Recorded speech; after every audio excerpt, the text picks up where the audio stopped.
Gujarat's #1 engineering university, Sankal Chand Patel University, 9642706257.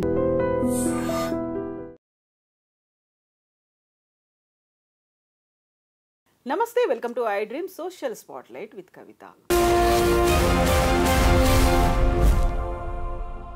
America అధ్యక్షుడైన తర్వాత Donald Trump తీసుకుంటున్నటువంటి నిర్ణయాలు, ఎగ్జిక్యూటివ్ ఆర్డర్స్, విదేశాల మీద ఇస్తున్నటువంటి టారిఫ్లు, సుంకాలు, వీటన్నిటి గురించి మాట్లాడుకుంటే ఒక అతిపెద్ద సిరీస్ అవుతుంది. నిజంగానే ట్రంప్ అధ్యక్షుడు అయిన తర్వాత తీసుకున్న నిర్ణయాలన్నీ ప్రపంచవ్యాప్తంగా చర్చనీయాంశం అయ్యాయి. అందులో మొట్టమొదటి ఎగ్జిక్యూటివ్ ఆర్డర్ జన్మతః పౌరసత్వం లభించదు అనేది. ఇది అధ్యక్షుడు చెప్పిన మాట అయితే, ఉపాధ్యక్షుడు జేడీ వాన్స్ చెప్పినటువంటి మాట గ్రీన్ కార్డు ఉన్నంత మాత్రాన శాశ్వత నివాసం దొరికినట్టు కాదు అనేది. ఓవరాల్గా ప్రపంచవ్యాప్తంగా పరిణామాలు ఎలా ఉండబోతున్నాయి, డొనాల్డ్ ట్రంప్ అధ్యక్షుడు అయిన తర్వాత మారుతున్నటువంటి పరిణామాలు, జరగబోతున్నటువంటి పరిస్థితులు ఎలా ఉండబోతున్నాయి, ఇదే ఒక సిరీస్గా చూడబోతున్నాం. మనతో పాటుగా ఉన్నారు అనిల్ గారు. అనిల్ గారు నమస్తే అండి. సో మనం ట్రంప్ అనగానే బోల్డ్ అన్ని వివాదాస్పద నిర్ణయాలు అనేవి కనిపిస్తున్నాయి. అక్కడ అమెరికానే కాదు, దేశమంతా, ప్రపంచమంతా కూడా ఎదురు చూస్తుంది. ఏం జరుగుతుంది, మా మీద టారిఫ్లు ఉంటాయా లేకుంటే ఇంకోటి ఏదో జరుగుతుందా అనేది. సో ఇప్పుడు మనం ఫస్ట్ ఎపిసోడ్లో మాట్లాడుకుంటే ట్రంప్ గురించి ఏం మాట్లాడుకోవాలి, మన మీద విధిస్తున్నటువంటి ఆంక్షలు కావచ్చు, నియంత్రణలు, చర్యలు, అసలు ఏంటి మనం మాట్లాడుకోవాల్సింది ఏంటి, ఎక్కడి నుంచి మొదలు పెట్టాలి మనం? ఇక్కడి నుంచి మొదలు పెట్టాలంటే ట్రంప్ నుంచి మొదలు పెట్టాలి. ట్రంప్ అనే వ్యక్తి నుంచి మొదలు పెట్టాలి. ట్రంప్ అనే అధ్యక్షుడి నుంచి మొదలు పెట్టాలి. ట్రంప్ అనే వ్యాపారవేత్త నుంచి మొదలు పెట్టాలి. ట్రంప్ అనే సూడో నేషనలిస్ట్ నుంచి మొదలు పెట్టాలి. ట్రంప్ అనే ఒక ఐడియాలజిస్ట్ నుంచి మొదలు పెట్టాలి. సూడో నేషనలిస్ట్ అన్నారు. మేక్ అమెరికా గ్రేట్ అగైన్ అనే ఒక నినాదం ఉంది. అందులో అమెరికా ఫస్ట్ అనేది ఉంది. అందులో అమెరికానే కదా ముందు పెట్టి ఆయన ప్రచారం చేసింది, అధ్యక్షుడైంది. See, America is nothing but a colony of various nations. America అనేది ఒక స్వతహాగా ఏర్పడ్డ దేశం కాదు. అది అమెరికా అనేది ఒక కాలనీ, యూరప్ కాలనీ. బేసికలీ మనం అమెరికాను రెండు రకాలుగా విభజించాల్సి ఉంటుంది. America happen to B a nation which was prior to 17th century. 17వ శతాబ్దం కన్నా ముందున్న అమెరికా వేరు, 17వ శతాబ్దం తర్వాత వచ్చిన అమెరికా వేరు. నేటివ్ అమెరికన్స్ అందరినీ ఎక్కడనో కాలరాసి వాళ్ళు ఎక్కడనో పంపించేసి ఈ యూరోపియన్స్ అందరూ వాళ్ళు లేరు అసలు. ఇప్పుడు యూరప్ నుంచి వెళ్ళిన వలసారులు ఎవరైతే ఉంటారో మొదట్లో వెళ్ళినంతా కూడా ఈ కోస్టల్ యూరప్, ఎస్పెషల్లీ స్పెయిన్ నుంచి, ఫ్రాన్స్ నుంచి, ఇటలీ నుంచి వెళ్ళిన వలసదారులు. ఆ తర్వాత వీళ్ళు బేసిక్ వలసదారులు అనమాట, మొదటి వలసదారులు. వీళ్ళంతా ఆంగ్లో సాక్సన్స్ వీళ్ళందరూ. తర్వాత క్యాథలిక్ ప్రొటెస్టెంట్స్ వెళ్ళారు. వీళ్ళ మధ్యలో భారీ స్థాయిలో గొడవలు, ఉద్యమాలు ఎవరు జరిగాయి, వాళ్ళు కొట్టుకున్నారు, అయిపోయింది. Then is a matter. దాని తర్వాత అమెరికన్స్ కాన్స్టిట్యూషన్ రాసుకున్నారు. అక్కడి నుంచి అబ్రహం లింకన్ నుంచి అమెరికా అంటూ కొత్త ప్రయాణం మొదలుపెట్టింది. ఎన్నో మార్పులు, ఎన్నో చేర్పులు జరిగాయి. మొదటి ప్రపంచ యుద్ధంలో వాళ్ళు యాక్టివ్గా లేరు, రెండో ప్రపంచ యుద్ధంలో యాక్టివ్గా ఉన్నారు. తర్వాత వాళ్ళకు ప్రపంచవ్యాప్తంగా ఉన్న పరిణామాలు, దుష్పరిణామాలు ఇవన్నిటినీ ఊహించుకున్నారు. They wanted to make America as a safest place for themselves. మొదటిసారి యూరోపియన్స్ ఎవరైతే ఉన్నారో వాళ్ళు అమెరికాని వాళ్ళ కోసం ఒక అద్భుతమైన కాలనీగా తయారు చేసుకున్నారు. అప్పటికి తయారు చేస్తారు, అప్పటికి వాల్ స్ట్రీట్ ఇవన్నీ ఉన్నాయి. బట్ వాళ్ళ స్టాన్స్ చాలా క్లియర్గా ఉంది. ఒకవైపు నాజీ జర్మనీస్ లాంటి వాళ్ళు రావడము, ఇంకోవైపు ఇక్కడ ఫ్రెంచ్ వాళ్ళు ఉండడము, ఇంకొక వైపు అంటే ఇండిపెండెంట్ దేశాలు, ఒకవైపు బ్రిటిష్ లాంటి దేశాలు అప్పటికి చాలా స్ట్రాంగ్గా ఉండడము, అరబ్ లాంటి దేశాలు అప్పుడు ఆయిల్ కనుక్కోవడము, మొదటి ఇండస్ట్రియలైజేషన్ జరగడము, ఇవన్నీ యాక్టివిటీస్ అన్నీ చూసిన తర్వాత they have decided that America first అనే నినాదాన్ని అప్పుడే తీసుకున్నారు వాళ్ళు. ప్రాబ్లీ ట్రంప్ గారి లాగా ఆర్గనైజ్డ్ నినాదం కాకపోవచ్చు, బట్ అమెరికా ఫస్ట్ అనే చాలా క్లియర్ కట్ ఒక నినాదం ఉంది. అదే టైంలో అమెరికన్ క్యాపిటలిజం చాలా పతాక స్థాయిలోకి వెళ్ళింది. వాళ్ళు ఏ ఉద్దిపనాలు లేకుండానే వాళ్ళ స్థాయిని పెంచుకున్నారు. ఎస్పెషల్లీ అక్కడ అదే టైంలో మీకు బిలియనర్స్ ఏర్పడము, రాక్ ఫెల్లర్ లాంటి వాళ్ళు రావడము, బ్లాక్ రాక్ లాంటి రావడము, రాస్చెల్ లాంటి వాళ్ళు ఇన్వెస్ట్ చేయడము, మోర్గన్ స్టాన్లీ లాంటి వాళ్ళు ఉండడము, ఇవన్నీ జరిగాయి. సో కొన్ని అనుమానాస్పద స్థితి యాక్టివిటీస్ కూడా అప్పుడే జరిగాయి అమెరికాలో. అప్పుడే కొత్తగా సిఏ ఏర్పడింది. ఇవన్నీ అమెరికా తనకంటూ ఒక అస్తిత్వాన్ని ఏర్పరచుకుంది. రెండవ ప్రపంచ యుద్ధం తర్వాత ఒక గొప్ప అస్తిత్వాన్ని ఏర్పరచుకుంది, ఒక దేశంగా ఏర్పడి. తర్వాత వాళ్ళు ఏం చేశారు, టాలెంట్ని పూల్ చేసుకోవడం మొదలుపెట్టారు. ప్రపంచ దేశాల్లోంచి, వివిధ దేశాల్లోంచి వాళ్ళు టాలెంట్ పూల్ చేయడం మొదలుపెట్టారు. ఫస్ట్ టాలెంట్ అమెరికాకు వెళ్ళింది Japanese and far east Asians, Indians కాదు, ఫార్ ఈస్ట్ ఏషియన్స్ ఎవరైతే ఉంటారో ఫస్ట్ మైగ్రేషన్ ఆఫ్ టాలెంట్ ఈ Japanese, Chinese. So Chinatowns అప్పుడే ఏర్పడ్డాయి మీకు 1940, 1950లోనే చైనా టౌన్స్ ఏర్పడ్డాయి. అందులోంచి వచ్చిన బై ప్రొడక్టే మన బ్రూస్లీ లాంటి వాళ్ళు. అప్పటికే ఒక చాలా స్ట్రాంగ్ నెట్వర్క్ చైనా టౌన్స్ ఏర్పడ్డాయి అమెరికా వ్యాప్తంగా. తర్వాత మీకు వియత్నామీస్ వెళ్ళారు. వియత్నాం యుద్ధం తర్వాత అక్కడ శరణార్థులుగా చాలామంది వియత్నామీస్ వెళ్ళారు, చాలామంది కొరియన్స్ వెళ్ళారు. ఇలా ఏషియా నుంచి వెళ్ళడం మొదలుపెట్టారు. తర్వాత ఏషియా పాసిఫిక్ ఇన్వాల్వ్ అయింది. చీప్ లేబర్గా వెళ్ళడం మొదలుపెట్టారు, physical లేబర్గా.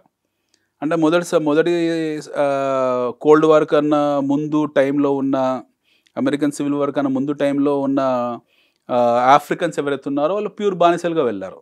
They went like labour, slaves లాగా వెళ్ళారు వాళ్ళు. సో ఆఫ్రికన్స్ తర్వాత స్లేవ్స్ అనడానికి వీల్లేదు కానీ బట్ చీప్ లేబర్గా వెళ్ళేది మటుకు ఏషియా పాసిఫిక్ రీజన్ నుంచే. ఏషియా పాసిఫిక్ రీజన్లో ఎస్పెషల్లీ ఇండియా మనం లేము, బట్ పాకిస్తాన్, బంగ్లాదేశ్, ఆఫ్ఘనిస్తాన్, ఈ భూటాన్, మయన్మార్ ఈ ప్రాంతాల నుంచి చాలామంది లేబర్గా వెళ్ళారు. టాలెంట్ పూల్ ఎప్పుడైతే మొదలైందో దెన్ ఫస్ట్ టాలెంట్ పూల్ భారతదేశం నుంచి వెళ్ళింది. అప్పటికి ఐటీ రంగం లేదు కాబట్టి మొదటి టాలెంట్ భారతదేశం నుంచి వెళ్ళిన టాలెంట్ అంతా కూడా మీకు doctors, IITs, engineers, at the same time bureaucracy వెళ్ళకుండా ఇటు మేనేజ్మెంట్ వైపు వచ్చిన ఐఏఎంస్ ఇలాంటి వాళ్ళందరూ ఫస్ట్ టాలెంట్ మైగ్రేషన్. ఇది క్రీమ్ అనేవాళ్ళు మొదటి టాలెంట్ మైగ్రేషన్. Y2K తర్వాత, Y2K ప్రాబ్లం తర్వాత దే రిక్వైర్, ఆ ప్రాబ్లం కన్నా ముందు they require huge set of people. వాళ్ళకి ఎక్కువ మ్యాన్ పవర్ రిక్వైర్మెంట్ ఉంది, ఎక్కువ లేబర్ ఇంటెన్సిఫై జాబ్ అది. So they want people across the world. So incidentally or no fortunately India happened to be a country where people are able to speak and write English. ఏదో కొద్దో గొప్ప మనం Chinese కన్నా better comparatively మనకు English మాట్లాడడం అన్న వచ్చి. At the same time అదే టైంలో మన ఇండియాలో ఈ సాఫ్ట్వేర్ విప్లవం మొదలైంది. చాలామంది అమీర్పేట్ బ్యాచ్ కానివ్వండి, అమలాపురం నుంచి బస్సు ఎక్కడం, డైరెక్ట్ అమీర్పేట్లో దిగడం, ఇక్కడ నుంచి ఫ్లైట్ ఎక్కడం, అమెరికాలో దిగడం. అమలాపురం, అమీర్పేట్, అమెరికా 3 ఏళ్ళు ఇలా రన్ అయిపోయింది ఒక సీక్వెన్స్ అన్నమాట. డిగ్రీ ఉందా లేదా, యునైటెడ్ స్టేట్స్ ఆఫ్ అమీర్పేటలో కొన్ని లక్షల మంది మైగ్రేట్ అయ్యారు ఇక్కడ నుండి. చీప్ లేబర్గా వెళ్ళారు, వాళ్ళు సెటిల్ అయ్యారు, ఎవ్రీథింగ్ ఈస్ ఫైన్, అక్కడ బాగానే ఉంది. Now what happened, America has come to a stage now started filtering the best quality of their own people. ఇప్పుడు ఇంతవరకు వెళ్ళారు, బాగానే ఉంది, అక్కడ అందరికీ డాలర్ పెరిగింది, ఇప్పుడు చాలామంది వెళ్తున్నారు, ఇంకా అక్కడ ఉపాధి అవకాశాలు ఉన్నాయి, ఉద్యోగ అవకాశాలు ఉన్నాయి. ఎట్ ది సేమ్ టైం ప్రపంచవ్యాప్తంగా విద్యా వ్యవస్థ కూడా బాగుపడింది, భారతదేశం విద్యా వ్యవస్థ బాగుపడింది. ఒకప్పుడు కన్నౌడ్ ఇప్పుడు ఎక్కువ ఇంజనీరింగ్ కాలేజెస్ ఉన్నాయి, మీకు ఎక్కువ మెడికల్ కాలేజెస్ ఉన్నాయి, best quality of people availability ఉంది. సో వాళ్ళు ఒక బ్యారికేడ్లు పెట్టుకున్నారు, ఫిల్టర్ ఫ్యాక్టర్స్ పెట్టుకున్నారు. So best quality of people వాళ్ళకి కావాలి, ఇప్పుడు ఎవరు పడితే వాడితే తెలియదు, కుదరదు. సో ఆ చర్న్ ప్రాసెస్లో అంటే బెస్ట్ క్వాలిటీ ఉంచుకోవడం కోసం వర్స్ట్ క్వాలిటీని అంటే బాటమ్ 10%, బాటమ్ 20% ఎవరైతే ఉంటారో వాళ్ళు తోసేస్తున్నారు. ఒక కార్పొరేట్ కంపెనీ ఉందనుకోండి, కార్పొరేట్ కంపెనీలు ఏం చేస్తారు, టాప్ పర్ఫార్మింగ్ ఎంప్లాయీస్ మాత్రం ఉంచుకుంటారు, బాటమ్ ఎంప్లాయీస్ని తీసి బయటపడేస్తారు. పింక్ స్లిప్లు, బెంచ్లు, వాట్ ఎవర్. ఇప్పుడు వాళ్ళు డైరెక్ట్గా ఆ ఫిల్టర్లోకి వచ్చేస్తారు, ఆ జోన్లో ఉన్నారు వాళ్ళు. They wanted to retain the best talent and kick out the normal or no below average people. So ఆ ప్రాసెస్లో ఉంది అమెరికా. It's a corporation. అమెరికాని ఒక బిజినెస్ హౌస్ లాగా చూద్దాం. Let us not treat them as like a nation or a country. అలా ఎప్పుడు చూడకూడదు. అమెరికాని ఆ పరిస్థితులు చూస్తే మోసపోయినట్టే. ఇప్పుడు జన్మత పౌరసత్వం గురించి మనం మాట్లాడుకున్నాము. ఎగ్జాంపుల్ బర్త్ రైట్ సిటిజన్షిప్ అవుతుందో దాన్ని వాళ్ళు డిస్మాండిల్ చేశారు, దాన్ని విత్డ్రా చేసుకున్నారు. అంటే it self shows the mind set of the current regime. ఇప్పుడున్న రిజిమ్ తాలూకు మైండ్ సెట్ మనకు అర్థమైపోయింది. ఏంటంటే ఇంతకాలం వెళ్ళి నేను అమెరికా పౌరుణ్ణి అనుకున్న వాళ్ళు ఎవరుతున్నారో బహుశా వాళ్ళకు ఆ ఊహ కానివ్వండి, ఆ సంతోషం కానీ మిగిల్చకుండా జరిగిపోయింది. సో డాలర్స్ కోసం వెళ్ళారు, దేశం పట్ల ఎమోషనల్ అటాచ్మెంట్ పెంచుకున్నారు, వాళ్ళు కాంట్రిబ్యూషన్ ఇచ్చారు. ఇప్పుడు చూసేప్పటికీ మేము పౌరులం కాదు. చాలామంది ఏం చేసేవాళ్ళు, పెళ్లి కాగానే అక్కడ వెళ్ళేవారు, అక్కడ పిల్లల్ని కానేవాళ్ళు, తర్వాత ఆ పిల్లల ద్వారా వచ్చిన సంక్రమించిన పౌరసత్వం వాళ్ళు అనుభవించేవాళ్ళు. ఇప్పుడు తీసేశారు పూర్తి స్థాయిలో. రేపు పొద్దున వి డోంట్ నో, బహుశా 1 సంవత్సరం తర్వాతనో లేకపోతే 6 నెలల తర్వాతనో, లేదు గత 10 ఏళ్ల క్రితం వచ్చిన సిటిజన్షిప్ని కూడా మేము క్యాన్సిల్ చేస్తామన్నా ఆశ్చర్యపోకూడదు. కార్పొరేషన్స్ అలాగే పనిచేస్తాయి, అమెండ్మెంట్స్ ఎప్పుడు ఉంటాయి వాళ్ళ దగ్గర. సో అందులో రాజీ పడడానికి అవకాశాలు ఉన్నాయి. వాళ్ళకు ఒక కార్పొరేట్ కంపెనీ ఎలా వాళ్ళ సిటీ వాళ్ళ పరిస్థితుల్ని మార్చుకుంటుందో లేదా వాళ్ళ అబౌన్సంని మార్చుకుంటుందో వాళ్ళు ఎలా వాళ్ళని అమెండ్ చేసుకుంటారో అలా ఆ కంట్రీ కూడా వాళ్ళు అమెండ్ చేసుకుంటూ వెళ్తున్నారు. ఏది ఒక రెజిమెంటెడ్ ఆర్ స్టాగ్నేటెడ్ డిసిషన్ కాదు అది. అన్ని డిసిషన్స్ అన్ని డైనమిక్. సో ఇంతకుముందే అంటే టాలెంట్ ఉంది అనుకుంటే అది మాకు ఉపయోగపడుతుంది అనుకున్నారు. ఒక విన్ విన్ సిచ్యువేషన్ అనేది అక్కడ కనిపించేది. ఇప్పుడు అలా లేదు. ఇప్పుడు మనము ఎవరైనా సరే ఇప్పుడు అమెరికాలో ఒక జనరేషన్ 2 జనరేషన్ వాళ్ళకు ఉన్న వాళ్ళకి ప్రాబ్లం లేదు. బహుశా ఇప్పుడు సెకండ్ జనరేషన్ ఉన్న వాళ్ళకి ప్రాబ్లం లేదు. 20 ఏళ్ల క్రితం 30 ఏళ్ల క్రితం మైగ్రేట్ అయిపోయి అక్కడ ఉన్న వాళ్ళకి ఇష్యూ ఏమీ లేదు. లేదా 10 ఏళ్ల క్రితం సిటిజన్షిప్ వచ్చిన వాళ్ళకి ఇష్యూ లేదు. బట్ డెఫినెట్గా ఈ 5-6 ఏళ్ల క్రితం సిటిజన్షిప్ వచ్చిన వాళ్ళు రేపు పొద్దున సిటిజన్షిప్ని విత్డ్రా చేసుకుని మనం ఆశ్చర్యపోద్దని నేను చెప్పేది. ఈ 5-6 ఇయర్స్ బ్యాక్ ఎవరికైతే పౌరసత్వం వచ్చిందో వాళ్ళకు కూడా థ్రెట్ ఉండడానికి అవకాశాలు ఉన్నాయి. ఇప్పుడు ఎప్పుడైతే వీళ్ళు ఇది విత్డ్రా చేశారో బర్త్ రేట్ సిటిజన్షిప్ విత్డ్రా చేశారో దాన్ని కొంచెం అమెండ్ చేసి గత 3 ఏళ్ల క్రితం వచ్చిందో 4 ఏళ్ల క్రితం వచ్చిందో సిటిజన్షిప్ని దాన్ని కూడా అమెండ్ చేస్తామన్నా మనం ఆశ్చర్యపోకూడదు. Uncertainty absolutely. కార్పొరేషన్ ఎప్పుడైనా సరే ఒక కంపెనీ ఎప్పుడైనా ఇలాగే పనిచేస్తుంది. ఒక వర్క్ మెథడాలజీ ఎప్పుడు ఇలాగే ఉంటుంది. ఒక కంపెనీ తాలూకు వర్క్ మెథడాలజీ ఇది వాళ్ళ మెకానిజం ఎప్పుడు ఇలాగే ఉంటుంది. సో మీరు అందుకే అనేది ఏంటంటే don't look at America as a country, look at them. You keep your dollar dreams alive. మీ డాలర్ డ్రీమ్స్ని సజీవంగా ఉంచండి. అక్కడ వెళ్ళండి, సంపాదించుకోండి, అన్సర్టనిటీ ఉంటే వచ్చేసేయండి. అంతే తప్పిస్తే అక్కడ వెళ్ళిపోతాము, అక్కడనే సెటిల్ అయిపోతాము, 2 జనరేషన్స్ 3 జనరేషన్స్ అనే భ్రమలు ఇప్పుడున్న వాళ్ళు తొలగించుకోవాలి. ఎందుకంటే there is one more thing called as regime decisions. మీకు నిక్సన్ టైంలో తీసుకున్న డిసిషన్స్ ఈరోజు కూడా అలాగే కంటిన్యూ అవుతున్నాయి. కెనడీ టైంలో తీసుకున్న నిర్ణయాలు కూడా ఇప్పటికి అలాగే కంటిన్యూ అవుతున్నాయి. రీగన్ టైంలో తీసుకున్న నిర్ణయాలు కూడా అలాగే కంటిన్యూ అవుతున్నాయి. కొంచెం అమెండ్మెంట్స్ ఉండొచ్చు. బైడెన్ టైంలో తీసుకున్న నిర్ణయాలు కూడా బైడెన్ తాలూకు ఏవైతే డైలాగ్స్ ఉన్నాయో అవి కూడా ఇప్పటికే రన్ అవుతున్నాయి. డైలాగ్ ఐ మీన్ మాట్లాడడంగా, డైలాగ్స్ ఐ మీన్ ద్వైపాక్షిక సంబంధాలు, ఒప్పందాలు. ఎట్ ది సేమ్ టైం ఇప్పుడు ట్రంప్ తీసుకున్న నిర్ణయాలు కూడా ఖచ్చితంగా అమలు అవుతాయి భవిష్యత్తులో కూడా. ఇందులో కొంచెం చిన్న అమెండ్మెంట్స్ ఉంటాయేమో, బట్ ఒక ప్రెసిడెంట్ తీసుకున్న నిర్ణయాన్ని పూర్తి స్థాయిలో వాళ్ళు అమెండ్ చేయరు. కొద్దిగా అమెండ్మెంట్ రేపు పొద్దున కొత్త అధ్యక్షుడు వస్తే కొద్దిగా మార్పు చేర్పులు చేస్తారేమో తప్పిస్తే ఇది ఇలాగే కంటిన్యూ అవుతుంది. సో మీరు ఎవరైనా సరే ఇప్పుడు వెళ్ళే వాళ్ళు, మన పిల్లలు కానివ్వండి, వెళ్ళాలనుకునే వాళ్ళు ఎవరైనా సరే వాళ్ళకు మనం క్లియర్గా ఒక మెసేజ్ పాస్ చేయాలి. It is a corporation. You are joining into a blue chip company. America is nothing but a blue chip company. ఇండియాలో ఒక పనికి ₹1,00,000 వస్తే అమెరికాలో అదే పనికి 5 లక్షలు వస్తుంది. It is a best blue chip company. Go there, work, earn money as much as possible. The day you find it is uncertain, come back to your homeland. Yeah. So you need to treat America at this point in time like a corporation. At this point in time, America is nothing but a company. It is an organization where you have to go earn your money and come back. Or if permits, you stay there. ఒక destination అనేది మాత్రం feel పెట్టుకోవద్దు. అదే ఇంకా నేను పోతున్నాను, అక్కడే settle అవుతాను, నా జీవితం అక్కడనే సెటిల్ అయిపోతుంది, నా భవిష్యత్తు అక్కడే ఉంటుంది, నేను అక్కడనే చేస్తా, అక్కడనే నన్ను పాతి పెడతారు, నా మనవాళ్ళు అక్కడే ఉంటారు, మనవరాలు అక్కడే ఉంటారు అనే ఆ పిచ్చి ఊహల్లోంచి బయటకు వచ్చేయాలి ఈ జనరేషన్. ఒకవేళ గతంలో ఉన్న వాళ్ళు ఒకవేళ అలా ఉంటే ఉండనివ్వండి, అది అది వాళ్ళకి ఆల్రెడీ ఏర్పాటు జరిగింది కాబట్టి ఇష్యూ లేదు. బట్ ఇప్పుడున్న కొత్తగా వెళ్ళే వాళ్ళు లేదా ఈ మధ్య కాలంలో వెళ్ళే వాళ్ళు లాస్ట్ 4-5 ఇయర్స్ ఇప్పటివరకు H1B ఉన్న వాళ్ళు, గ్రీన్ కార్డ్ లేని వాళ్ళు, గ్రీన్ కార్డ్ ఉన్నది చెల్లెలు అది వస్తుంది. అది ఈవెన్ సిటిజన్షిప్ అది కూడా దాని కూడా వాల్యూ లేదు. సో ఈ గ్రీన్ కార్డులు, ఎల్లో కార్డులు, పింక్ కార్డులు ఇవన్నీ రేషన్ కార్డు లాంటివి. సో వీటికి ఏంది లేదా, సిటిజన్షిప్కి విలువ లేనప్పుడు పౌరసత్వానికి విలువ లేదు. సో అలాంటప్పుడు ఈ కార్డ్స్కి ఇక్కడ విలువ ఉంటుంది. సో మనం we have to look at America is like a corporation. America is nothing but ఒక ఆర్గనైజేషన్, ఒక బ్లూ చిప్ కంపెనీ, ఒక nice corporate where you are paid very well, you are highly paid, you have lot of incentives, you get lot of bonuses, you have a nice work environment, work life balance, మంచి roads ఉంటాయి, మంచి drainage system ఉంది, మంచి drinking water system ఉంది, health care ఉంది, అన్నీ ఉన్నాయి. సంపాదించుకోండి. వీలుండే వెసులుబాటు ఉంటే అక్కడ ఉండిపోండి హ్యాపీగా.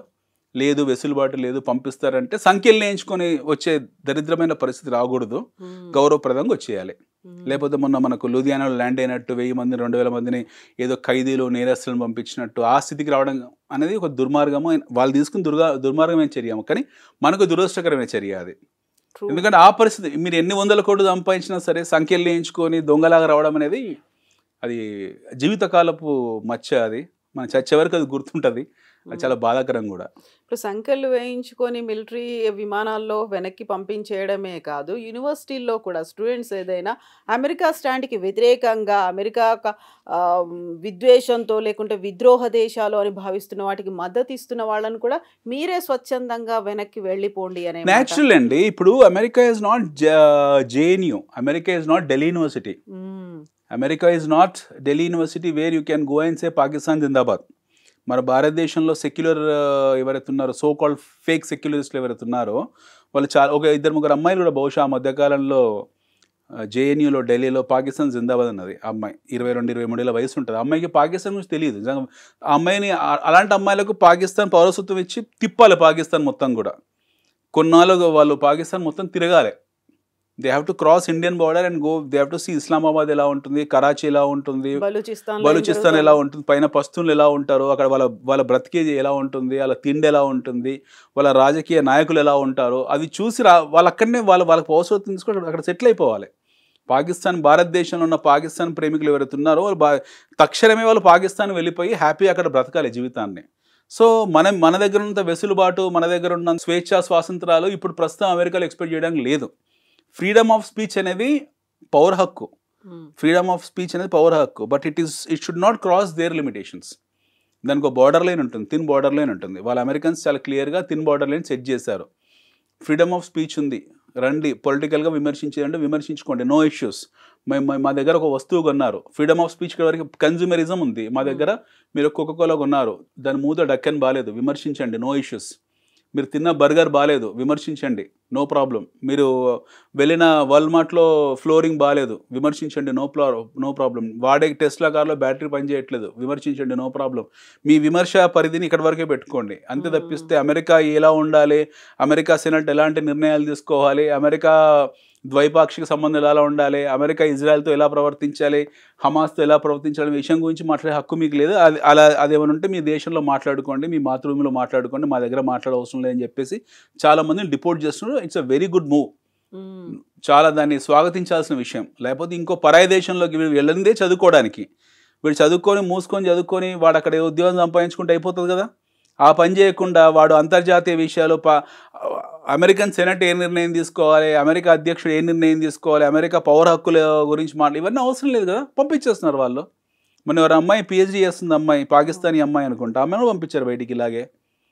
సో అక్కడ వెళ్ళి మీరు హమాస్ని లేకపోతే హసన్ నజరుల్లానో లేకపోతే ఇంకెవరినో హిజ్బుల్లానో సమర్థిస్తారంటే కుదరదు, పంపించేస్తారు బయటికి. వాళ్ళ నిర్ణయాలకు, వాళ్ళ ప్రభుత్వ నిర్ణయాలకు, వాళ్ళ స్టేట్ అఫేర్స్ విషయాల్లో ఇంటర్ఫేర్ అయ్యే హక్కు ఎవరికి లేదు. అది వాళ్ళ స్టేట్ అఫేర్. అది వాళ్ళు మనలాగా మృదువుగా ఉండే వ్యక్తులు ఏం కాదు. భారతదేశంలో వచ్చి ప్రధానమంత్రి ఎన్ని బూతులు మాట్లాడినా మనం క్షమించేస్తాం, ఎందుకంటే మన దగ్గర వాక్ స్వాతంత్రం ఉంది. అట్ ది సేమ్ టైం ఇవన్నీ మన దగ్గర కావాల్సినంత ఫ్రీడమ్ ఆఫ్ స్పీచ్ ఉంది. అక్కడ అలా ఏం లేదు, వాళ్ళ దగ్గర ఉండేది ఒకప్పుడు, బట్ దే హ్యావ్ రిస్ట్రిక్టెడ్. వాళ్ళు అన్ని విండోస్ క్లోజ్ చేసుకుంటూ వెళ్తున్నారు. నేషనలిజం అంటే అదే కదండి, ఎంతవరకు ఉండాలో అంతవరకు ఉండాలి. మన విమర్శ పరిధి అనేది అక్కడి వరకే ఉండాలి. నిజంగానే వాళ్ళ ప్రభుత్వం ప్రజలకి ఏమైనా హాని తలపెడుతున్నప్పుడు వాళ్ళు విమర్శించే హక్కు వాళ్ళకు ఉంది. సరైన హెల్త్ కేర్ లేకపోతే విమర్శించే హక్కు ఉంది, సరైన రోడ్లు లేకపోతే విమర్శించే హక్కు ఉంది. ప్రభుత్వాన్ని అంటే ఎస్టాబ్లిష్మెంట్ని మీరు ఎప్పుడు విమర్శించవచ్చు.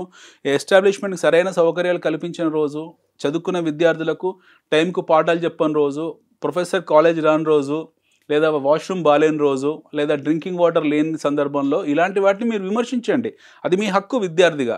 అంత తప్పిస్తే చదువుకున్నాను వెళ్ళినాడు పాలస్తీనా విషయం గురించి, రష్యా విషయం గురించి మాట్లాడే హక్కు వాడికి లేదు, అవసరం లేదు. అవన్నీ స్టేట్ అఫేర్స్ అవి. సో వాళ్ళు డిపోర్ట్ చేస్తున్నారు. It's very good move. మనం కూడా అదే చేయాలి. ఇన్ఫ్యాక్ట్ ఇండియా అక్కడి నుంచి బాగా నేర్చుకోవాలి. మనం అమెరికా నుంచి విషయం మనం నేర్చుకోవాలి. మొన్న 4 days బ్యాక్ 5 days బ్యాక్ హైదరాబాద్లో ప్లకార్డులు పట్టుకున్నారు సిరియన్ రెఫ్యూజీస్. వాళ్ళు ఎవరైతే ఉన్నారో పాపం భార్య పిల్లలు అందరూ రోడ్డు మీద నించొని ఇక్కడనే చాలా దగ్గర ఇక్కడనే టోలీ చౌకీ దగ్గర we are brothers of Syria kindly help us అని పాపం చూస్తే జాలేసింది. బట్ మౌలికమైన క్వశ్చన్ ఏంటంటే వీళ్ళు ఎలా వచ్చారు ఇండియాకి? ఈ సిరియన్ రిఫ్యూజీస్ భారతదేశంలో టోలీ చౌకీకి వచ్చి ఆమె సిరియన్ రిఫ్యూజీ అని పట్టుకున్నారు. ఎలా వచ్చారు? వాళ్ళ పట్ల జాలి, దయా, కరుణ, సానుభూతి అన్నీ ఉన్నాయి. వాళ్ళకి సాయం చేయాలనే కోరిక కూడా స్వతహాగా భారతీయులుగా మన అందరికీ ఉంటుంది, ఎందుకంటే మనం జాలిగుండ కాబట్టి. బట్ వాళ్ళు ఎలా రాగలుగుతున్నారు? భారతదేశంలోకి రోహింగ్యాలు వచ్చారు, బహిరంగంగా మేము రోహింగ్యాలము అని జెండాలు పెట్టుకొని తిరుగుతున్నారు, కొన్ని సందర్భాల్లో భయోభ్రాంతులకు గురి చేస్తున్నారు. వీళ్ళందరూ ఎలా వస్తున్నారు? సో దిస్ ఇస్ వేర్ మనం అమెరికా నుంచి నేర్చుకోవాల్సింది ఈ విషయమే. ట్రంప్ అదే చేస్తున్నాడు. బైడెన్ అడ్మినిస్ట్రేషన్లో దాదాపు 50 లక్షల ఓటర్లు ఫేక్ ఓటర్లు ఉన్నారట. మనం ఫేక్ ఓటర్లు మన దేశం గురించి మాట్లాడుతాం. లెట్ us టాక్ అబౌట్ అమెరికానో. Biden was very smooth. Joe Biden ఆయన అడ్మినిస్ట్రేషన్ చాలా స్మూత్గా ఉంది. ఆ టైంలో వాళ్ళు పెద్ద సీరియస్ తీసుకోలేదు. మీకు మెక్సికో నుంచి కొలంబియా నుంచి డ్రగ్ కార్టెల్స్ వెళ్ళారు. ఎస్పెషల్లీ ఫ్రమ్ కొలంబియా నుంచి డ్రగ్ కార్టెల్స్ మెక్సికోని ఒక బ్యారికేడ్ లాగా చూసి దాని నుంచి జంప్ అయ్యి ఒకవైపు క్యూబా నుండి ఒకవైపు మెక్సికో నుండి అమెరికాలోకి ఎంటర్ అయ్యి అమెరికాలోకి డ్రగ్ కార్టెల్ సప్లై చేస్తూ ఒక పెద్ద సీక్వెన్స్ తయారు చేసుకున్నారు, నెట్వర్క్ తయారు చేసుకున్నారు. అలా అలా అలా అలా అలా దాదాపు 50 లక్షల మంది ఓటర్లు అమెరికా జనాభాలో ఆల్మోస్ట్ 5-6% ఈ లాస్ట్ 10 yearsలో అయిన ఇమ్మిగ్రేట్స్ ఉన్నారట. సో వీళ్ళందరూ డేంజరే కదా, వాళ్ళ పౌరులకు అక్కడ ఉన్న ప్రజలకు ఎప్పటికైనా డేంజరే కదా. సో వాళ్ళు చాలా క్లియర్గా ఇప్పుడు మళ్ళీ రీఇన్ఫోర్స్మెంట్ని స్ట్రాంగ్ చేయడం మొదలుపెట్టారు, రికన్సిలేషన్ చేసుకోవడం మొదలుపెట్టారు. అసలు నిజంగా అమెరికా పౌరుడు ఎవరు, ఈ అమెరికన్ ఎవరు, నాన్ అమెరికన్ ఎవరు, ఇవన్నీ వాళ్ళు లెక్కలన్నీ స్టాటిస్టిక్స్ అన్నీ తీసి బైడెన్ ముందు పెట్టుకొని క్లియర్గా ఐడెంటిఫై చేసుకుంటూ వెళ్తున్నాడు. అతని సిస్టమ్ చాలా కరెక్ట్గా సెట్ చేసుకున్నాడు. మన వాళ్ళు ఎవరు బయటి వాళ్ళు ఎవరు చెక్ చేసుకుంటున్నాడు. క్లియర్గా వాళ్ళ అనుమాన స్థితిలో ఉన్న వాళ్ళు భారతీయులైనా, మెక్సికన్స్ అయినా, కెనడియన్స్ అయినా, బ్రిటిష్ వాళ్ళైనా, పాలస్తీన్ అయినా, సిరియన్ అయినా, లేకపోతే బంగ్లాదేశీ అయినా వాళ్ళందరినీ పంపించేస్తున్నాడు. అట్లా 50 లక్షల మంది ఉన్నారట వాళ్ళు ఐడెంటిఫై చేసిన దాంట్లో. అలా 3.5 లక్షల మంది భారతీయులు ఉన్నారు. They will deport. ఇప్పుడు మొన్న భారీ స్థాయిలో ఖర్చు పెట్టి మీకు కెరీర్ ఫ్లైట్లో పంపించారు. నెక్స్ట్ టైం అలా ఉండదు, సముద్రంలో దోసేస్తారు. ఇదికుంటే వెళ్ళిపోండ్రా బాబు మీ దేశంకి అని చెప్పి. ప్రస్తుతం 2,00,000 కోట్లు ఖర్చు పెట్టలేరు కదా వాళ్ళు కూడా. సో ఫేక్ ఇమిగ్రేషన్స్ ఏవైతే ఉంటాయో, ఫేక్ పర్పస్ మీద వెళ్ళిన వాళ్ళు ఎవరైతే ఉంటారో they have to take the beatings. అది విద్యని మూసి చేసుకొని వెళ్ళినా సరే, ఉద్యోగం మూసుకొసుకొని వెళ్ళినా సరే, శరణార్థిగా వెళ్ళినా సరే, వాడు దేశ పౌరుడు కానప్పుడు వాడు దేశంలో వెళ్ళి పిచ్చి మాట్లాడే హక్కు వాడికి లేదు. For that matter any place, మన ఇండియాలో కావచ్చు, లేకపోతే మీకు అమెరికాలో కావచ్చు. So Trump very first decision అక్కడ ఉద్యోగం కోసమో లేకుంటే చదువు కోసమో వచ్చి పార్ట్ టైం ఉద్యోగాలు చేస్తున్నారా, ఏం చేస్తున్నారు అనేది అక్కడ స్టార్ట్ చేశాడు. ఫిల్టరింగ్, ఏరివేత అనేది స్టార్ట్ అయింది. ఆ తర్వాత జన్మతః పౌరసత్వం, గ్రీన్ కార్డు, ఇవన్నీ చూసిన తర్వాత నెక్స్ట్ డిపెండెంట్ వీసా మీద వెళ్ళిన వాళ్ళది ఉంటుందా, ఎవరి టర్న్ వస్తుంది, ఒక రకమైనటువంటి భయం నాట్ ఓన్లీ ఇండియన్స్ అందరిలోనూ కనిపిస్తుంది కదా. ఉండాలి కదండి. ఇప్పుడు ఎందుకు ఉండకూడదు చెప్పండి? మీరు వెళ్ళిన పర్పస్ ఏంటి? యువర్ పర్పస్ ఈస్ ఒక చిన్న ఎగ్జాంపుల్ చెప్తా మేడం. ఇండియాలో అద్నాన్ సమీ అనే సింగర్ ఉన్నాడు, పాకిస్తానీ సింగర్ ఉన్నాడు. అతను ఎన్ని సంవత్సరాల నుంచో రిక్వెస్ట్ చేసుకున్న తర్వాత అతని పౌరసత్వం ఇచ్చింది భారతదేశం. As a country we are so strong. Lot of people in Pakistan who has got roots from Punjab, విభజించి ఈస్ట్ పంజాబ్ వెస్ట్ పంజాబ్ విడిపోయినప్పుడు, అంటే ఒక పంజాబ్ వెస్ట్ పంజాబ్ పాకిస్తాన్కి వెళ్ళింది, ఈస్ట్ పంజాబ్ మన దగ్గర మిగిలిపోయింది. సో చాలామంది లూధియానా, అమృత్సర్ ఇక్కడ ఉన్న వాళ్ళు ఎవరైతే ఉన్నారో వీళ్ళ బంధువులందరూ అక్కడ విభజనలో అక్కడికి వెళ్ళిపోయారు. సో వాళ్ళ మూలాల మటుకు మన దగ్గరే ఉన్నాయి. వాళ్ళకు వాళ్ళ పూర్వీకుల ఇంటికో లేకపోతే వాళ్ళ సొంత ఊరికో రావాలన్న కోరిక వాళ్ళకు ఉంటుంది. అలా ఎన్ని వేల మంది ఆర్జీ పెట్టుకున్నారు, మేము వస్తాము మీ దేశం, మళ్ళీ మా మాతృభూమికి వస్తాము, మా సంస్కృతిలో అంతర్భాగం అవుతాం, మేము ఇక్కడే చావాలనుకుంటున్నామని చెప్పి ఎన్నో లక్షల మంది ఆర్జీ పెట్టుకున్నారు. Plenty of people. ఈ మధ్యన ఒక తారిక్ ఫతా అని చెప్పేసి ఈ మధ్యలో చనిపోయారు ఆయన, పాకిస్తానీ జర్నలిస్ట్, కెనడాలో సెటిల్ అయ్యారు. ఆయన ఎన్నోసార్లు ప్రయత్నాలు చేశారు భారతదేశంలో సెటిల్ కావడానికి, కుదరలేదు. సో ఇమాజిన్ మన ఇమ్మిగ్రేషన్ పాలసీ ఎంత స్ట్రాంగ్ ఉన్నాయి చూడండి. మనం ఇవ్వలేదు, we have not given just like that. ఒక్క అద్నాన్ సమీకి ఇచ్చాం మనం పౌరసత్వం. సో ఎంతోమంది బంగ్లాదేశీలు భారతదేశంలో రావాలనుకుంటారు. ఎందుకంటే మళ్ళీ మనకి east Bangladesh, west Bengal, west Bengal 2 ఉన్నాయి. వెస్ట్ బెంగాల్ మన దగ్గర ఉంది, ఈస్ట్ బెంగాల్ ఈరోజు బంగ్లాదేశ్ పోయింది. ఆ చిట్టగాంగ్, ఢాకా ఆ ప్రాంతంలో వచ్చి చాలామంది హౌరాకో లేకపోతే కలకత్తాకో రావాలని ప్రయత్నం చేస్తున్నారు. వాళ్ళని మనం రానివ్వలేదు. ఈస్ట్ పాకిస్తాన్ నుంచి వెస్ట్ పాకిస్తాన్ నుంచి రావాలని ట్రై చేస్తారు, వాళ్ళని రానివ్వలేదు.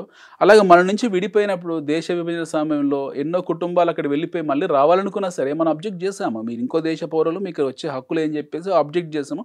ఒక్కనో ఇద్దరు రానిచ్చాం, అవి కూడా మెరిట్ బేసిస్ మీద. దలైలామా కావచ్చు, షేక్ హసీనా కావచ్చు, వాళ్ళని రానివ్వలే కదా. షేక్ హసీనా ప్రయత్నం చేసింది, తన మూలలో భారతదేశంలో ఉంది.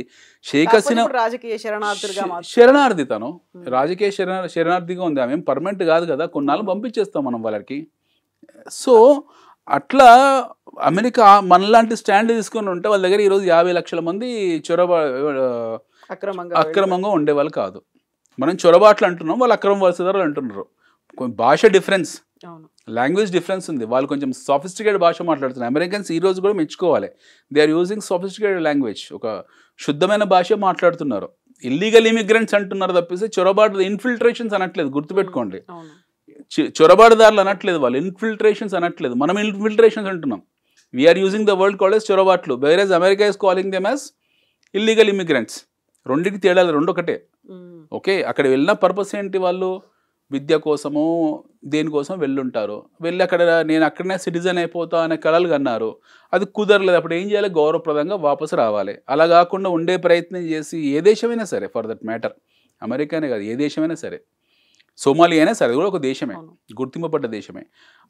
అలాంటి సందర్భం మనకు వెసులుబాటు లేనప్పుడు వచ్చేసేయాలి. తిరిగి ఉండే ప్రయత్నం చేసి రాంగ్లో షార్ట్ కట్స్ వెళ్ళినప్పుడు ఎలాగైనా అక్కడే ఉండాలి అనే అప్పుడు సంఖ్యలు వేసే బయటికి పంపిస్తారు.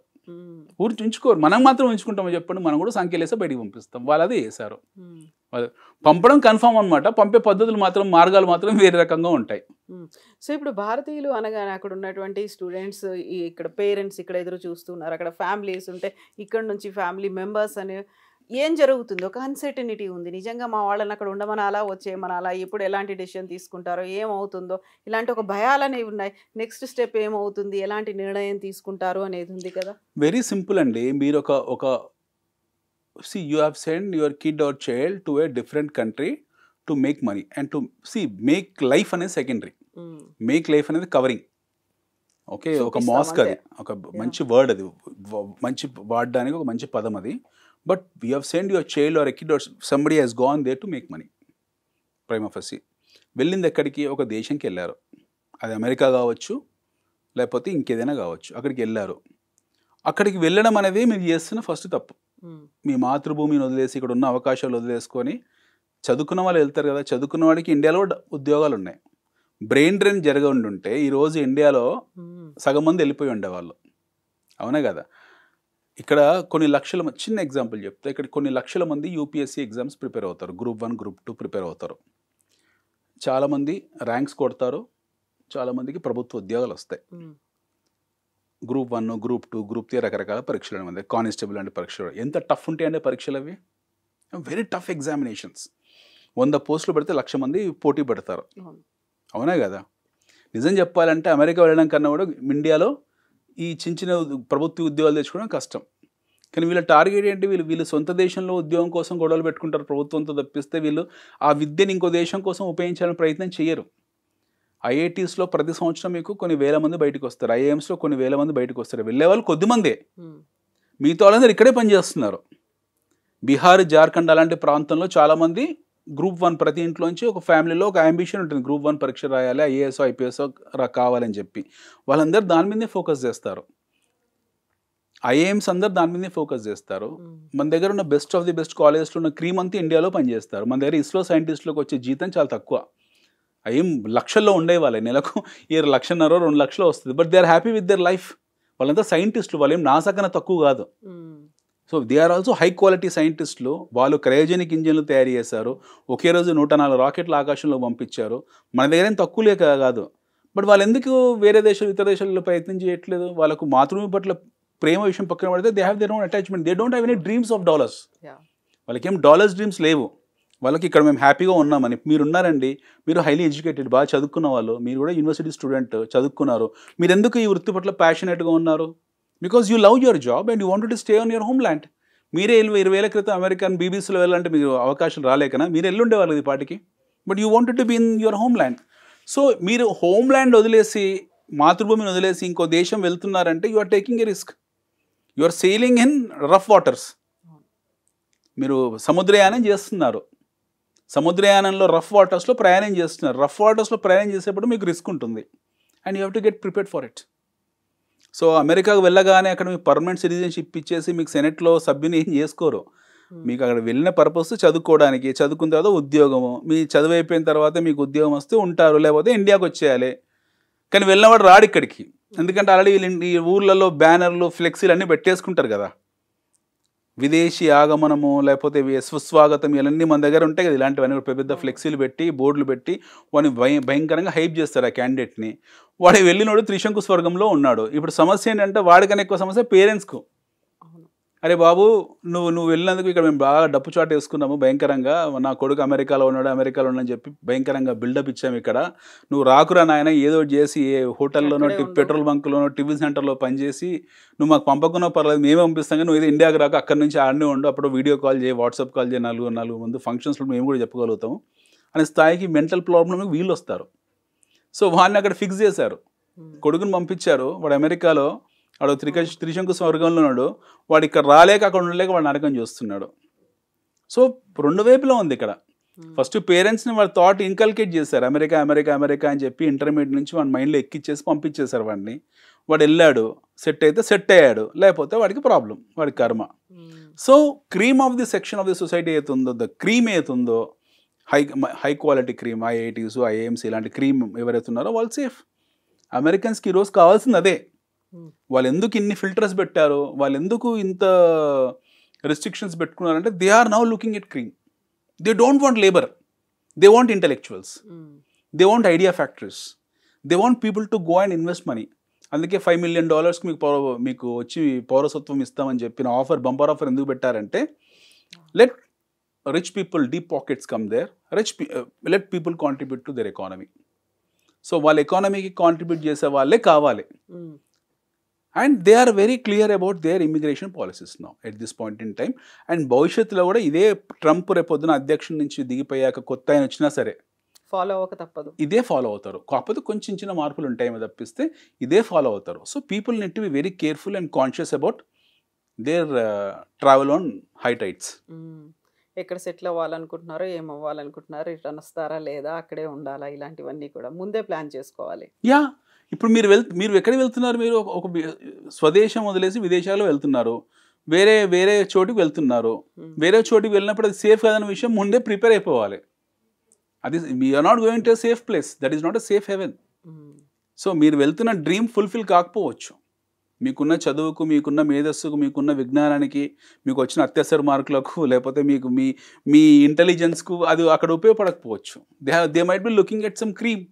సో ఈ అవుట్సోర్స్ జాబులు, ఈ బెంచ్లు, ఈ రెసిషను, ఇవన్నీ మాట్లాడాల్సిన అవసరం లేదు వీటి గురించి. Very simple, they don't want you. వాళ్ళు వద్దు, మీరు మా ఇంట్లో ఉండాల్సిన అవసరం లేదు, మీకు మా గడప దాటండి, గెట్ లాస్ట్ అని వాడు ఎప్పుడైతే చెప్పాడు వెళ్ళిపోవాలి అక్కడి నుండి. ఆ హింట్ ఇచ్చినా వెళ్ళిపోవాలి. లేదు అక్కడనే మేము ఉంటామో సిగ్గు లేకుండా అంటే మనం చేసేది ఏం లేదు. ఇట్స్ వెరీ సింపుల్ అండి. See you have gone to somebody's house to make money, you are not happy with your homeland. ఇక్కడ వచ్చే డబ్బుకి మీరు సంతోషంగా లేరు, మీకు ఇక్కడ తక్కువ జీతాలు ఉన్నాయి. ఎస్, అఫ్ కోర్స్ తక్కువ జీతాలు ఉన్నాయి. But plenty of people better intellectuals then you are working for 50, 60, 70,000 rupees in Indian companies. Bengaluru ఐటీలో కానివ్వండి, హైదరాబాద్ మన దగ్గర ఐటీలో కానివ్వండి, ఎంతోమంది ఉన్నారు ఇక్కడ. వచ్చే జీతంతో హ్యాపీగా ఉన్నారు, ఏదో జాబ్స్ చేసుకుంటున్నారు, వాళ్ళ ఫ్యామిలీతో గడుపుతున్నారు. లేదు వీళ్ళకన్నా గొప్ప జీవితం మాకు కావాలనుకొని మీరు అక్కడికి వెళ్ళారు, రిస్క్ తీసుకుని వెళ్ళారు, ఇంకో దేశం వెళ్ళారు. లక్కీగా మీకు అక్కడ మీరు సెటిల్ అయిపోతే ఫైన్. సెటిల్ కాకుండా please get lost from our country అన్నారు అనుకోండి, పరాయి దేశంలో మీరు పరాయి వాడు, మీకు మా దేశంలో ఉండే హక్కు లేదు, ఇక్కడ నుంచి వెళ్ళిపోండి అన్న తర్వాత ఇంకా ఉండడం అనేది సిగ్గులేనితనం కదా, అది shameless. So only shameless people are caught. So గౌరవప్రదంగా వాడికి పౌరసత్వం ఎవరుతున్నారో వాళ్ళకు ఉంచుకున్నారో వాళ్ళు ఉండనివ్వండి. లేని వారికి ఎవరికైతే హింట్ ఇచ్చారో వెళ్ళిపోండి అక్కడ నుండి సింపుల్గా, మళ్ళీ వచ్చి మీ పని మీరు చేసుకోండి, అయిపోతుంది. అలా ఫాల్స్ ప్రెస్టేజ్ దేనికి? ఫాల్స్ ప్రెస్టేజ్ మనకే ఉంది, వేరే వాళ్ళకి లేదు. మిగతా దేశాలు చాలా గౌరవప్రదంగా వెళ్ళిపోతున్నారు అక్కడ నుండి. Plenty of Europeans have left. చాలా మంది జర్మన్స్ ఉన్నారు, వెళ్ళిపోయారు. They are people from France ethnic groups వెళ్ళిపోయారు. ఇటాలియన్స్ ఉన్నారు, who is been happen to be a great pedigree and great contributors to American economy, వాళ్ళు వెళ్ళిపోతున్నారు. మనకెందుకు బాధ రావడం. స్పానిష్ వాళ్ళు ఉన్నారు, స్పానిష్ వాళ్ళే అమెరికన్స్ని ఒక స్థాయికి తీసుకెళ్ళారు. ఒక మాట చెప్పాలంటే గొప్ప గొప్ప ఇన్నోవేషన్స్ అమెరికాలో జెకోస్లోవేకియన్స్ చేశారు, వాళ్ళు వెళ్ళిపోతున్నారు. వాళ్ళకన్నా గొప్ప వాళ్ళు మనం ఏం కాదు కదా. People are there from South Africa, even for that matter Elon Musk is from South Africa. చాలా మంది సౌత్ ఆఫ్రికా వెళ్ళిపోతున్నారు ఆ దేశాల్లోకి. మాకు వద్దు, మీరు అవసరం లేదు, వీ డోంట్ నీడ్ యూ అని చెప్పి వెళ్ళిపోయినప్పుడు వెళ్ళిపోతున్నారు వాళ్ళు. సిగ్గు లేకుండా ఉన్నది మన వాళ్ళే. And we people are crying, cursing Trump or somebody. That's their decision making, that's their discretion, అది వాడి ఇష్టం. మన ఇంటికి ఇప్పుడు మన బంధువులు వచ్చారండి, ఒక అతిథులు వచ్చారు, మన ఇంట్లో పెళ్ళయింది, 2 రోజులు 3 రోజులు 4 రోజులు 5 రోజులు ఓకే ఫైన్. వాడు 10 రోజులు కూడా మన ఇంట్లో కూర్చొని తింటాను, పేకాడుకుంటా, టీవీ చూసుకుంటూ నేను కబుర్లు చెప్పుకుంటా కుదరదు కదా. మనం ఏదో ఒక రోజు చెప్పేస్తాం, thank you very much sir, మీకు మాకు భారం అయిపోయారని చెప్పి. లేదు స్టిల్ వెళ్ళను అంటే ఇంకో వారం రోజులు టైం ఇస్తారు. కుదరదు అంటే ఇంకో 10 రోజులు టైం ఇస్తారు. తర్వాత మెడబెట్టి గంటేస్తారా గేట్ అవతలకి. Similar thing is happening there. So they are very clear. వాళ్ళు మెసేజ్ పంపించారు, కాళ్ళకు చేతులకు సంఖ్యలు వేసి, ఇదిగో ఇలా ఉంటుంది మా యాక్షన్స్, మేము this is how we are going to treat the illegal immigrants. వాళ్ళు ఇల్లీగల్ ఇమ్మిగ్రెంట్స్ తాలూకు డెఫినేషన్ని క్లియర్గా చెప్పేశారు. ఇల్లీగల్ ఇమ్మిగ్రెంట్స్ ఎవరైతే ఉంటారో వాళ్ళు నేరస్తులతో సమానం, మేము వాళ్ళని నేరస్తులాగానే ట్రీట్ చేస్తాము. They are criminals for us and we are sending out the criminals, we are kicking out the criminals అని చెప్పి చాలా గొప్ప సందేశం పంపించారు. ఈ సందేశం మన ప్రభుత్వం కూడా తీసుకోవాలి. ఎందుకంటే మన దగ్గర కూడా చాలామంది ఎంకరేజ్ చేస్తున్నారు. మన దేశంలో కూడా ఎంతోమంది ఇటు బంగ్లాదేశ్ నుంచి, అటు మయన్మార్ నుంచి, ఇటు ఇన్ఫిల్ట్రేట్ అయిన ఉన్నారు. దిస్ మనం వాళ్ళని ఇంకా హ్యాపీగా చొరుబాటుదారులు అనొచ్చు. ఇన్ఫిల్ట్రేట్ అయ్యారు, నోయిడాలో పనిచేస్తున్నారు, గురుగాంలో పనిచేస్తున్నారు. వాడు బెంగాలీయో తెలియదు, రోహింగ్యానో తెలియదు.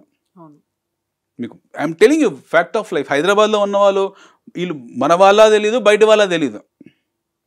వీడు మన బెంగాలీ ఉండే అనుకోండి, నో ప్రాబ్లం. అటు బంగ్లాదేశీ ఉంటే మనకు ప్రాబ్లమే కదా.